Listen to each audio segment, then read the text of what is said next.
Now listen to this. This is mind-boggling. This is just too much. This hadith is too much. As in, it's so powerful. If you were to reflect on it, you should, maybe faint. When Allah loves a slave, He calls on Jibril. Who's Jibril?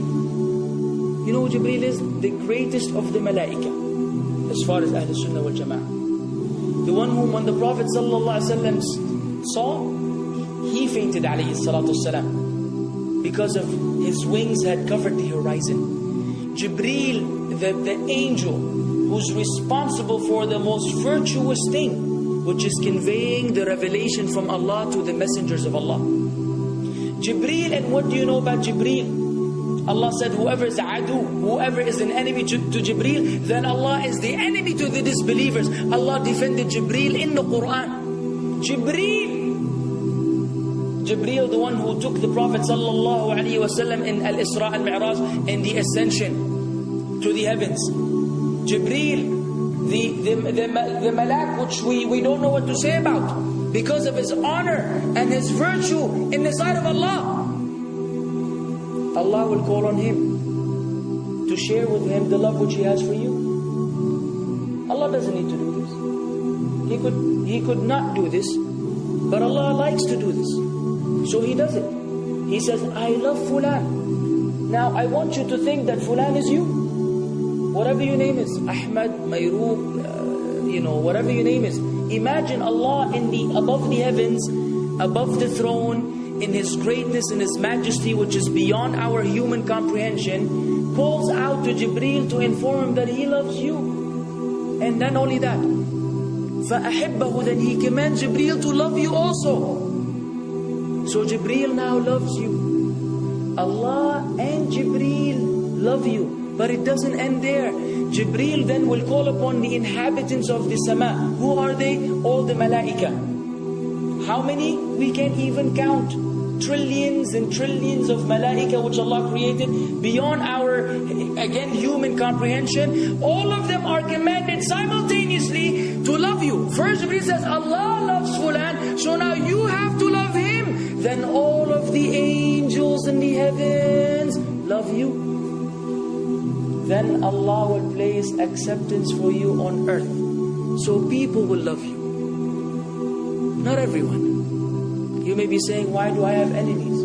People who love the Sunnah will love you. The people who love Allah and His Messenger will love you. The people who are upon the correct aqidah and methodology will love you. Other people may hate you because of a problem in them, not because of a problem in you. Because you may say, well, this fasiq, this evil, this disobedient person doesn't love me. Don't expect him to love you. He loves people like himself. Who will love you? Righteous people. Righteous people. They don't know why. They don't even know why. You've never even given them $1 or a riyal or a pound. You've never done anything for them. Maybe you scream at them. Maybe you do other things. It's Allah.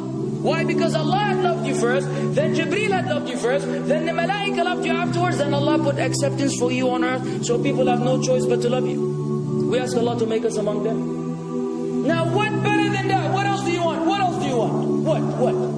If you're a person whom Allah loves, in every movement you go, you do, you spray, you sleep, whatever you do, you are among those whom Allah loves and Jibril loves and the angel loves. What else do you want, ya akhi? You're guaranteed success in this life and in the life to come. Guaranteed. No way Allah will punish you. No way. No way Allah will punish someone whom He loves. But the hadith doesn't stop. The hadith has a very saddening continuation, which we should seek refuge with Allah from. وَإِذَا أَبْغَضَ عَبْدًا, and if Allah hates a slave, He also calls on Jibril. And He informs Jibril that He hates this person. So He will command Jibril to hate this person. Then Jibril will tell the angels to hate this person. Then Allah will put hatred for him on earth. La ilaha illallah. Imagine you walking upon the planet, the face of the earth which Allah created, while Allah hates you, and the angels hate you, and Jibril hates you, and the righteous people hate you. What a sad state for a human being. And ikhwan, we could be one of those as well. If If you are prideful, arrogant, you are qualified for this hatred, because Allah does not love kulla mutakabbirin jabbar. Allah does not love the arrogant, the prideful. If you go against the sunnah, then Allah does not love those who go against the sunnah. If you don't observe taqwa, and you don't observe ihsan, and you don't observe tawbah and tatahur, then again we are disqualified. If you, many things which we can mention, many things which will bring about Allah's hatred and deprive us of Allah's love. It's a very sensitive situation, meaning right now, you have to be one of these two. Either Allah loves you or He doesn't. But there's always good news, even for those people whom we can be amongst. It's not too late because you're alive. It's not too late because it's Ramadan. It's not too late because you're breathing. Even if you led a life of someone who had attained Allah's hatred, if you were to return to Allah, then Allah will love you and be happier. He will be so happy with your tawbah than a man who lost his mount in the desert. Upon it was his food and his drink, and then he waited under a tree for death, and all of a sudden he opened his eyes and he sees his camel or his horse or whatever that was right in front of him, and he gets so happy. He said, Allahumma anta abdi wa ana rabbuka. Oh Allah, you are my slave and I am your Lord. Kufr. He said a statement of kufr, but the Prophet ﷺ said, أَخْضَأَ مِنْ شِدَّةِ الْفَرَحِ. He made a mistake because he's so happy. You know when you're so happy that you may say things against what you want to say? When you're so happy that you just, you say words that mean nothing to anyone? Allah is happier when you return to Him than that person. What else do we want? For how long are we going to stay away from Allah?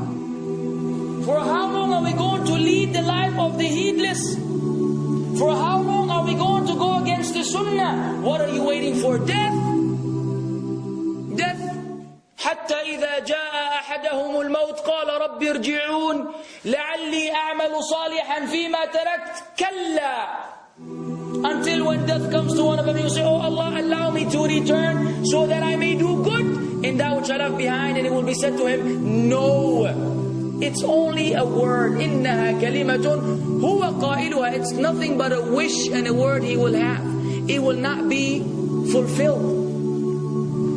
Let us not wait for death, ya akhwan. If each one of us here, by Allah, if each one of us here acted upon the sunnah, lived according to the sunnah, and invited people to the sunnah, and enjoyed what is good, and forbade what is evil, wallah, we will make a major change in the city in which we live. And if Muslims hearing this all over the world had that same attitude, then we will change the condition of the whole ummah. So no enemy can come and play games with us. We will squash them, all of them. Because Allah will defend. إِن تَنْصُرُ اللَّهِ يَنْصُرْكُمْ وَيُثَبِّتْ أَقْدَامَكُمْ. If you aid Allah's deen, Allah will aid you and will keep your feet firm. But we don't even live according to the sunnah, let alone be given victory over the enemies. So we're being humiliated in everywhere we go in the world. So let us make that change. Now that Ramadan is here, now that you've been given this sudden inclination towards good, if we don't succeed, if we don't take advantage of this month, wallahi, we are losers. If Ramadan ends and you are the same way you were before Ramadan began, then one of us is a loser. If we don't return to Allah after Ramadan, then we are losers as well. So tonight, bi'idhnillah, always on our mind, attaining Allah's love, acquiring Allah's love, fetching for the sunnah, and acting upon it whenever we're able to do so.